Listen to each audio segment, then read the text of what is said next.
May I have a roll call, please? Trustee Cornell? Yes. Trustee Listner? Yes. Trustee Miller? Yes. Trustee Mulvaney? Here. Trustee Thomas? Here. Trustee Vree? Here. All right. Our first order of business is consideration of the minutes of our meeting of October 19th, our board meeting, and the minutes of our strategic visioning workshop that was on October 30th. Is there any comments on those or changes? If not, may I have a motion to approve those? I so move. Second? Roll call, please. Trustee Cornell? Yes. Trustee Listner? Yes. Trustee Miller? Yes. Trustee Mulvaney? Yes. Trustee Thomas? Yes. Trustee Vree? Yes. Okay, is there anyone who would like to address us on a matter not on the agenda? Greg? Hello, my name is Greg Claus. I'm with Congressman Brad Steiner's office, and we do a lot of outreach services that I'd love to have the mayor and the trustees aware of. Mostly, I always kid, if you ever need a passport, don't pay the last minute, rushing expedited services. You can actually call us for free, and we have a way to work with our liaisons and all the different federal agencies to get that moving a little bit quicker. We also do all different stuff from Medicare, Social Security, USCIS, immigration services, occasionally IRS and the post office. So if you have any veterans benefits, it's a huge thing that we do as well. Our office is in Lincolnshire, but we do what we call neighborhood office hours. We're out in the community, so we're a little closer to where the constituents are. And Karen Davidman, Glencoe resident, and my colleague, she was at the Glencoe Library earlier today. We're there about once a month. Thank you so much. Thank you. Thank you. You should tell Brad, who I talked to today, that you came and spoke tonight, because I was telling him I thought it was in December. Oh, okay. Thank you for being here. I appreciate your letting us know. Anyone else? Okay. In a committee of the whole, we had a discussion of the comprehensive update of our purchasing policies and talked about various parts of the purchasing policy that will end up getting presented to us later. And we also had a discussion regarding snow plowing services for private streets. And so those were the matters that we addressed in the committee of the whole. Jonathan, could you give us an update on what went on in our Finance Committee meeting on Tuesday? Yes. So we had our meeting on Tuesday. We discussed a lot of things. First and foremost, just village finances. Things are generally trending above plan, mainly because of building permits. We've had a great year from a building permit perspective. And then on the other side, water is trending a little below plan because we had a capital expenditure related to the intake pipe. So beyond that, we moved into discussing a lot of different things. The community improvement plan was one of the things that we discussed, just in terms of getting all things done that we had scheduled at the beginning of the year. It was a big year for spending.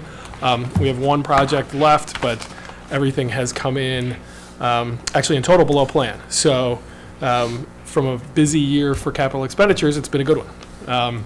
And so then we moved into coming capital expenditures, one of which was the water system, and we discussed the water rates, how they're set, and what we ought to be doing, and how we probably have not been setting them correctly in the past, because we have significant water expenditures due to the distribution system coming. And so we talked about raising the water rates and tying it more to the costs of water distribution. And so we spent a good amount of time discussing that. And then the next thing we talked about, because we have so many capital expenditures coming up, we discussed ways to pay for these things, and one of those is the use of debt. And so we also highlighted or went through the different ways that the village can raise debt, how we can go about doing it, whether it's through referendum or other means. And when we also discussed what sorts of things we would want to raise debt for. Then we also discussed our financial policies. We kept on going. Going and going.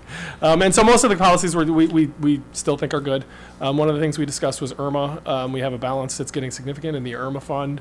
And so just what we ought to use for policy in terms of how much we ought to keep in that fund and then how much we ought to use for other things. Then we discussed other fees and just sort of the insignificant ones, raising them related to the costs and sort of what it costs us to do certain things. And then finally, we tabled our discussion about the police pension fund and how much to contribute this year because Illinois has not given us the amount that we're required to fund to put toward the fund. And then finally, the property tax levy, discussed that as well. So it was a busy meeting. And that was the summary. Just ended a few minutes ago. All right. Barbara, was there a meeting of the Plan Commission this month? There was a meeting of the Plan Commission. A few weeks ago, the Plan Commission met on a Saturday to walk around downtown and take a look at 8 specific buildings with the guidance of, and you didn't make it, with the guidance of our village planner and some staff to help us learn to identify the attributes of buildings so that we can develop our design guidelines for the future. And then we had a meeting to discuss how we would like to proceed about that. We got a draft from our planners. We had comments to the draft, and we're going to meet again. Well, we're going to meet again next week, although not for that, to go over that. We will be going over that again in December. So if people are interested in the design guidelines, then if we have a meeting in December, come to that one. But if not, it will be pushed to January because of the holidays. That was it. Then I guess I should talk about, there was a public meeting earlier this week at Writers Theater to talk about Tudor Court. There has been a group meeting to discuss possible designs that could be done for that. And so this was a meeting to encourage the public to come, and we got a turnout of, I don't know, maybe 30 people? About 40. 40? Okay, 40 people, from including residents and business people to give their feedback on what they thought of the work that had been done thus far. So, anything else? For the most part, very positive. People are excited about it. The only negative feedback was a couple of business owners who are right on Tudor Court are concerned about parking. And the parking proposals that have been made are either parking neutral, whatever space is taken away or added someplace else, or even possibly enhanced. But I think they would like even more parking. So, there was also a complaint about employee parking that we need to beef up enforcement about that. So too many spaces that the public should be using are taken by employees who are not going where they should. So I think that was the only negative feedback. And other than that, people were very excited by the prospect of possibly closing off Glencoe Drive where it meets Tudor Court between Writers Theater and Green Bay Road. And that would enable us to expand the size of these 2 narrow strips of parkland on either side of Glencoe Road. People were very excited about that. So yes, the feedback was mostly positive. And there was a lot of excellent feedback about if we do some of the enhancements and things that were being talked about, that would draw many more people to Tudor Court, and that would help the merchants much more than even the discussion of the parking issue, because what they're concerned about is having people be aware that they're there and being able to get to their businesses. And so there were many elements, as you recall from the presentation we saw at the Committee of the Whole, that looked at how to make that a much more attractive area and make it much more visible to our residents and get them to see it and be drawn there. And the closing off, for example, of the Glencoe Drive and expanding that park and having walkways and things through it were thought of as things that would help people that parked in the commuter lots get there, as well as make that a much more attractive street, more visible, less narrow looking, and would be very helpful from the standpoint of the merchants. And in that arena, the signage came up as well, because people are not always, I think there's now a sign at the commuter lot that says it is also for Writers Theater parking, and apparently potential customers of these Tudor Court businesses are thinking that means it is not for them. So, they're just comments about signage to make sure it's clear where people should go park.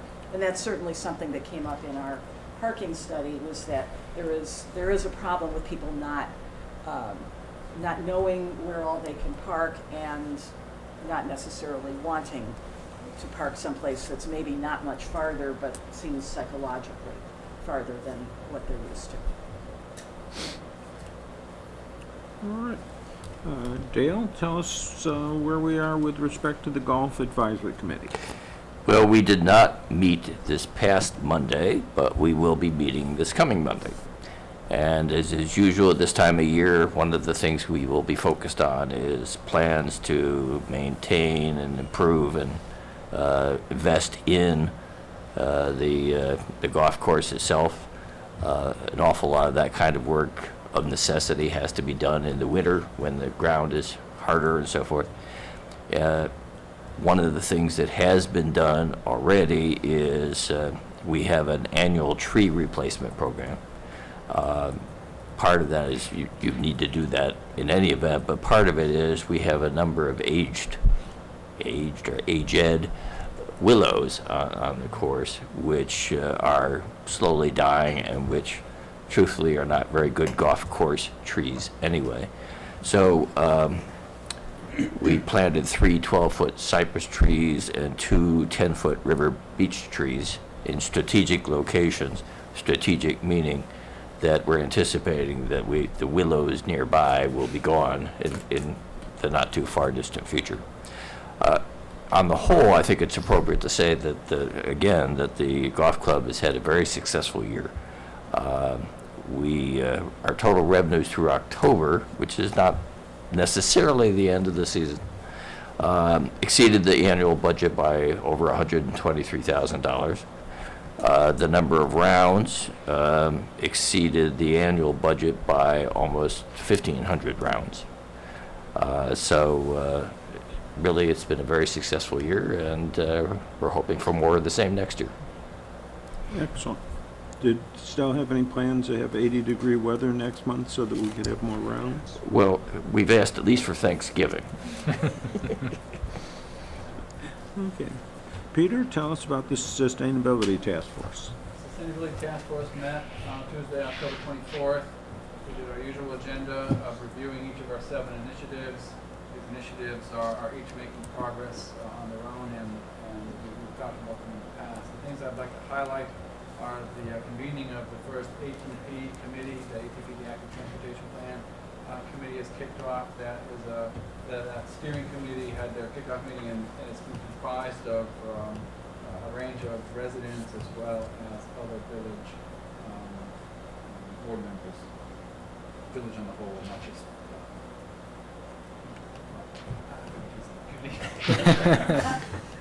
what I'm saying is that it's well represented from different members of our group. We also spent quite a bit of time talking about the public awareness plan. There are a variety of initiatives underneath our public awareness building. That includes the new website. We encourage everyone to take a look at that. Some story mapping that's being done specifically around sustainable efforts.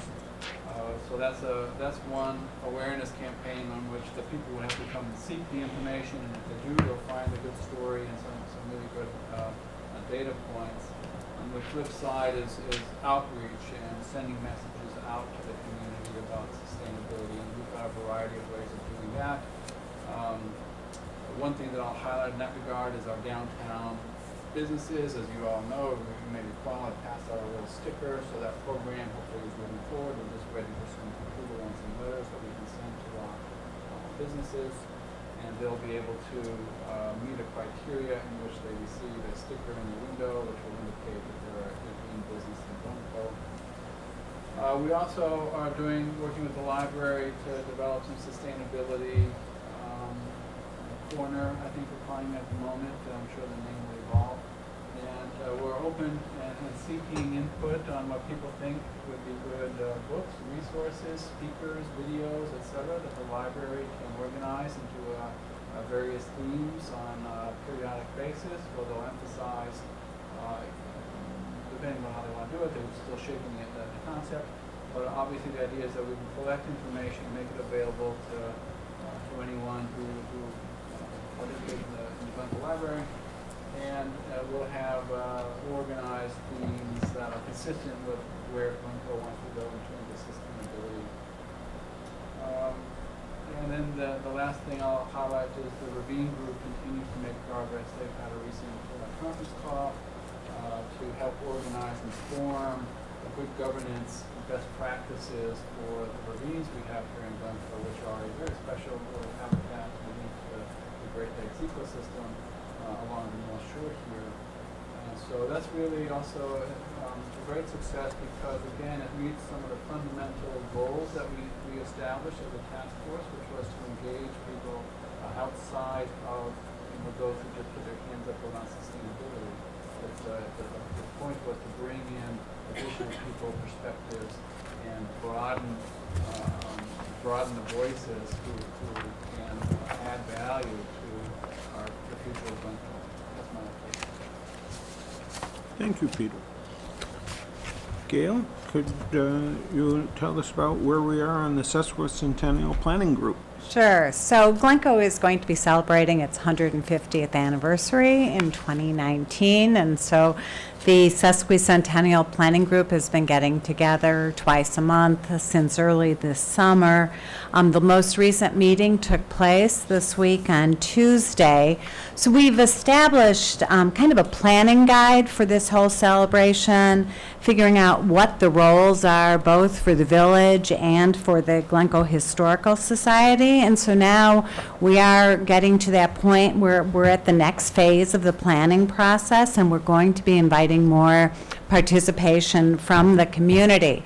And so at this point, we're putting together, the group is now kind of reaching out to the various organizations in Glencoe to come up with representatives to form what we're calling kind of a committee of the whole.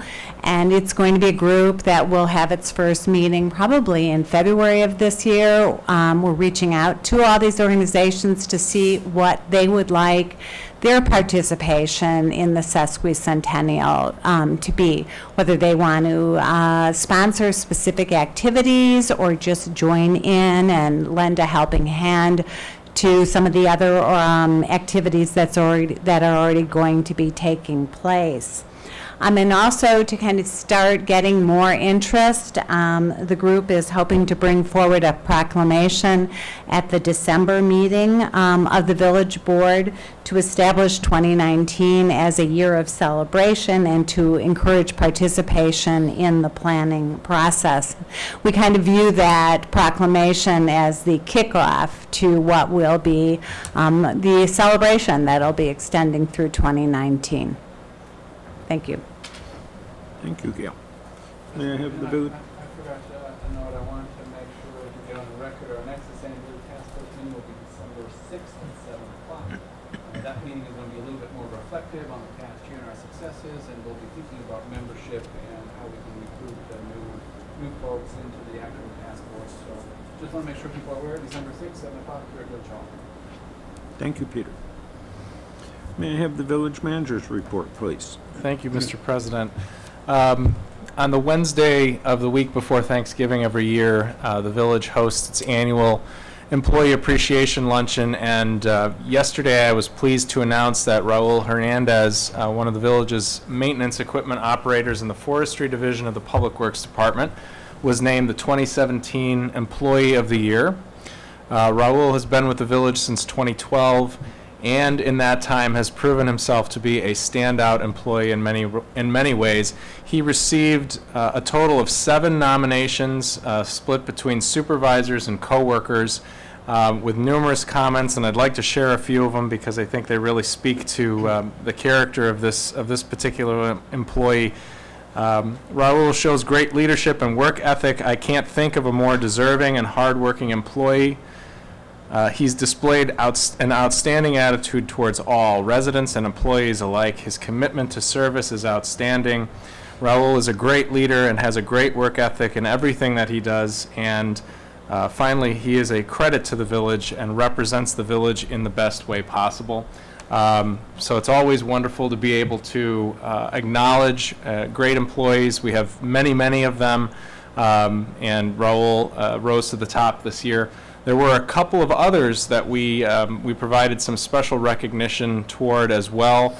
An Outstanding Service Award went to Public Safety Officer Eddie Rendon, and a new award this year was an Above and Beyond Award that went to Water Plant Superintendent Alex Urbanchik. As I mentioned, both were recognized by their coworkers and supervisors for their excellent work. It really was a nice time to be able to celebrate some really great staff. They are 3 among 100 wonderful staff who serve this community, and I'm privileged to have them on my team. While Trustee Miller and President Levin both made mention of the Tudor Court open house, a couple of things I wanted to also mention. It was, as was said already, a great evening, and a lot of very good feedback was received. In terms of next steps, I just wanted to outline that right now, Tesca, our consultants, are taking all of that feedback that was received on Monday night and refining the possible and potential plans for Tudor Court based off of what's already been pulled together.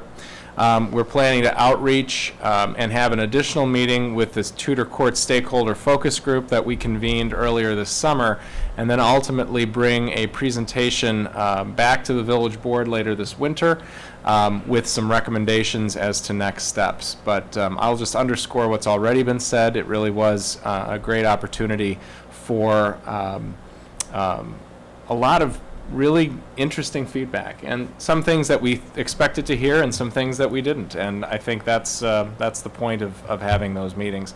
I'm thankful to writers for opening up their space for us to have that. It really worked out very nicely to be there. Our leaf collection program is underway despite its late start. Obviously, as we all will recall, we actually had some warmth this autumn that kept many of the leaves on the trees, and we are continuing to evaluate pretty much on a day-to-day basis when the end of the season will actually come. Generally, it's around November 30th. It's looking like we will, unless weather impedes us, extend that until December 8th. If we get some snow, obviously that makes it hard to pick up leaves, as we learned last Friday. But the crews will be out there as long as they're able to. We will continue to post information on the village's website, social media, our e-news as well. We'll have information on that. So if you are wondering, that's where you should check. But for now, we are going to be basically announcing that until December 8th, we will be out there picking up leaves. I have talked a bit about Forestway Drive a few times during my report. As you'll recall, we were advised after our outreach to IDOT that Forestway was in great need of resurfacing, and they were prepped to do that this fall, all the way up to the point at which message boards were delivered, announcing that construction was going to get started soon. I was surprised when those message boards showed up in early November that they were thinking the work was still going to get done, and lo and behold, we were advised last week that it will not be able to proceed this fall. They have run out of time and canceled the plan to work on that roadway this fall. It is expected to take place early next spring. We're being told it's one of the first projects that they're going to undertake, that IDOT is going to undertake, and we're going to hold them to that. Given that the roadway condition is worsening on a daily basis, we are working with and encouraging IDOT to fill potholes and potentially place signage out on Forest Way Drive warning of the rough roadway conditions.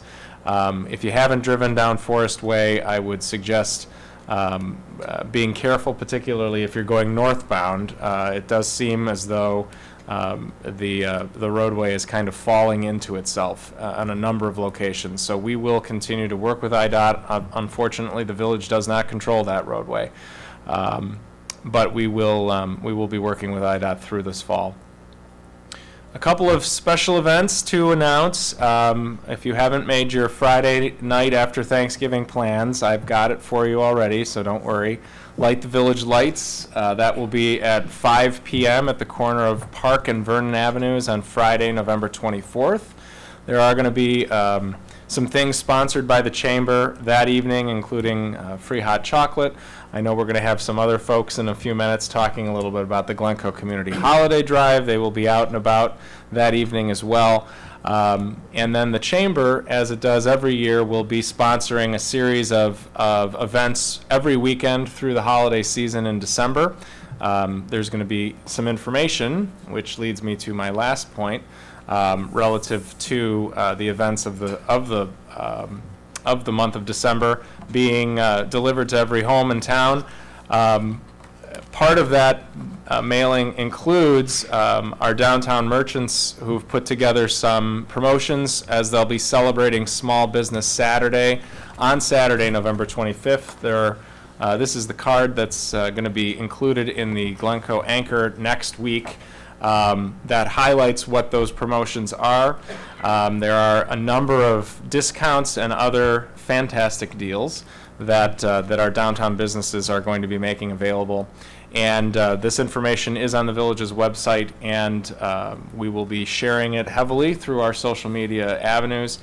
Obviously, Glencoe is a community of small businesses, particularly our retailers, so it's a really great opportunity to support and patronize our local businesses as we prepare for the holiday season. So as I always remind people, remember to shop Glencoe first.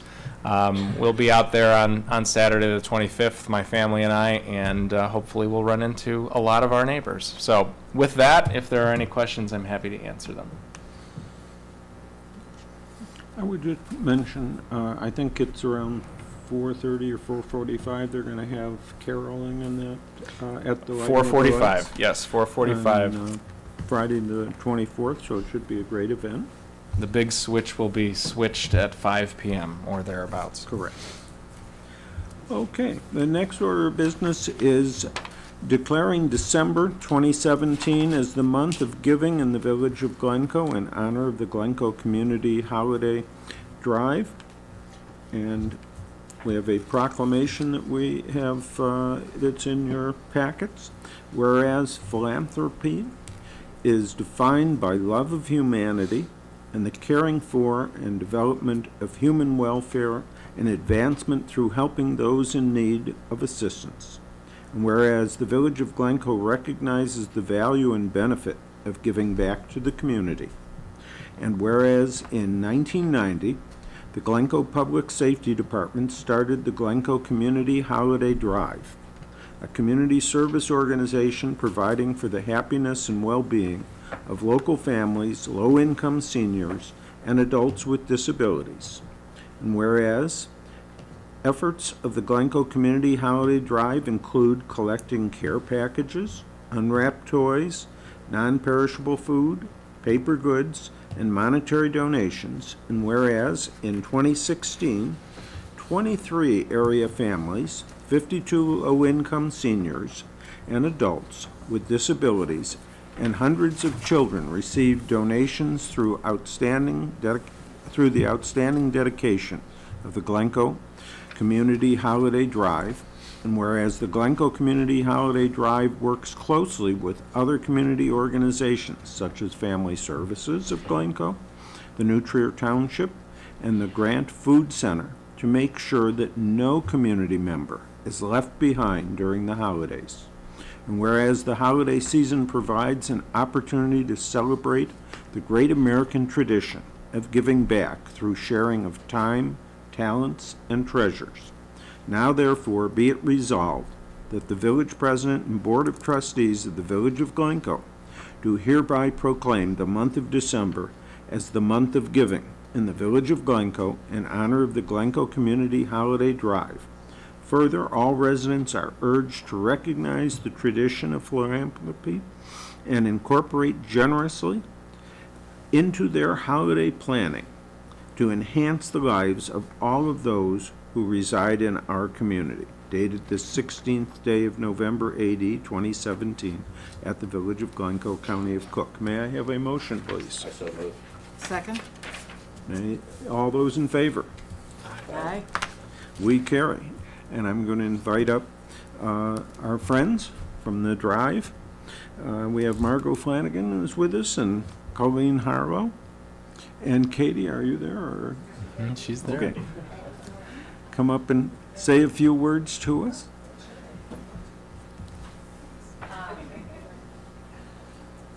Hi, I'm Margot Flanagan, and I've got Peggy Gordon and Colleen Harlow and Katie Sweeney, and we're all here. We want to thank you guys. I love the idea of declaring December the month of giving for the village of Glencoe. We've been, Katie is our stalwart holiday drive lady, but in the past 4 years, I just wanted to let you guys know how great it's been going. We've got probably over a dozen committee members that come back year after year. We have one committee member who lives in Skokie but is so excited about this project. She comes up to help us collect and wrap, and we've got probably 24 ancillary volunteers that stand outside and collect money and food at Grand and help us wrap. And then we've got probably 100 other people that we connect with to sell our care packages and provide these gifts. And so it's really a village project, and we're so grateful. And the employees of the village of Glencoe, through their 50-50 raffle at the luncheon, are our biggest donors. And it's just so awesome that everybody that works for the village supports this drive, and we're really, really grateful. And this year you'll see us at 664 Vernon in the old Books on Vernon location for a month, and we'll be staffing it as much as we can. People can drop off gifts and food there, and we're going to have a lot of activities. We'll be hanging out there on Light the Lights night and on Shop Local Saturday. And so we'll look forward to seeing all of you stop by and say hi. It's going to be an even bigger and better project this year, and we hope it continues to grow. So thanks for recognizing us.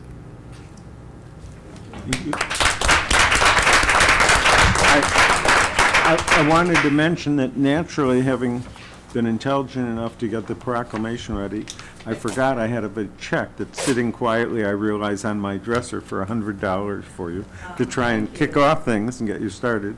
So Katie will either arrest me tomorrow or I'll drop it off with her. I don't know about that. So I will make sure to get it to you. But I'll look for you. Thank you. Yeah, if anybody else is interested, you can also donate online. Colleen knows a little bit more about that, and we're also involving all the merchants downtown. We're making contact with them, so everybody's invited to share in the goodness. So thanks, thank you so much. Colleen, you are our expert on how we make contributions online? Well, I don't know about being an expert, but I do know if you go to the website, there is the opportunity to donate just, through an online process. So if you go to the website, you can. Payment Center, that's right, is what it's called. And we have the White Village mailbox that checks can be dropped in there. And anyone at Public Safety would be more than happy, if you happen to be passing one of them, and they're more than happy to accept first as well. And anything that can be done. And I think what's really important is the way that it's growing is through the networking and the new people, that are getting involved. And that's why we appreciate your help. You all have your own individual networks that you can pass the word to, and anyone that would like to wear a really silly-looking big T-shirt and stand outside with us, you're all invited anytime.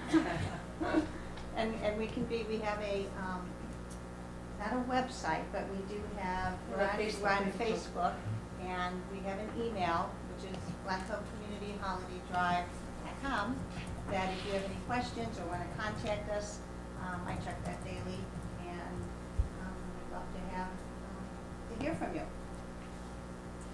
And thank you very, very much.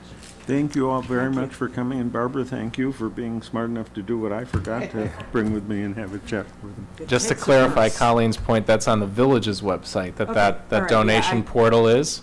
All right. And so, yeah, if you go to the payment center, there is an opportunity to make a donation at that portal. Terrific. Okay, we have one other proclamation tonight.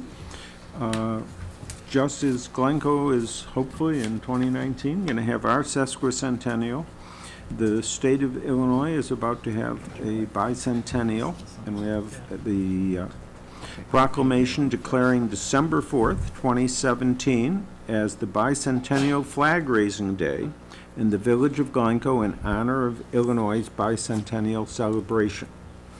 And the proclamation reads, whereas August 26, 2018 will mark the 200th anniversary of the adoption of the Illinois Constitution of 1818 at the Kaskaskia Convention, and December 3rd, 2018 will mark the 200th anniversary of the admission of Illinois to the Union as a state. And whereas the bicentennial of our statehood is an opportunity to recognize and celebrate the history of our state, our country, our village, and its people. And whereas on the occasion of Illinois' 199th anniversary on December 3rd, 2017, we celebrate the beginning of the bicentennial year in Illinois, celebrating our history and igniting the future for coming generations of Illinois citizens. And whereas on December 4th, 2017, communities across the state plan to honor this singular time in Illinois history by raising a flag for the bicentennial year to remind all who visit our village of our part in this special year. Now therefore be it resolved that the village president and board of trustees of the village of Glencoe do hereby proclaim December 4th, 2017 as the bicentennial flag-raising day in the village of Glencoe in honor of the 200th anniversary of Illinois statehood and the official kickoff of the Illinois bicentennial celebration. Further, all residents are urged to honor our state's past, set the course for our future, and prepare a path for our youth through participation in the bicentennial celebration. Dated the 16th day of November, A.D. 2017, at the village of Glencoe, County of Cook, Illinois. May I have a motion, please? Second? All in favor? Aye. Thank you.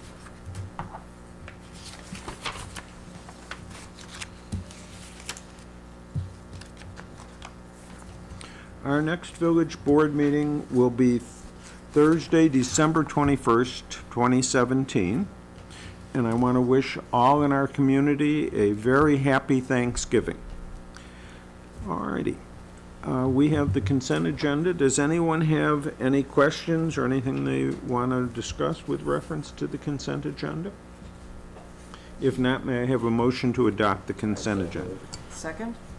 May I have a roll call, please? Trustee Cornell. Yes. Trustee Listener. Yes. Trustee Miller. Yes. Trustee Mulvaney. Yes. Trustee Thomas. Yes. Trustee Vree. Yes. All right, we're in the happy and unusual state of not having any other regular business to come before us this evening, so that we can get done remarkably early. Does anybody have anything else they want to raise? If not, may I have a motion to adjourn? Second? May I have a roll call, please? Trustee Cornell. Yes. Trustee Listener. Yes. Trustee Miller. Yes. Trustee Mulvaney. Trustee Thomas. Yes. Trustee Vree. Yes. Excellent. We stand adjourned.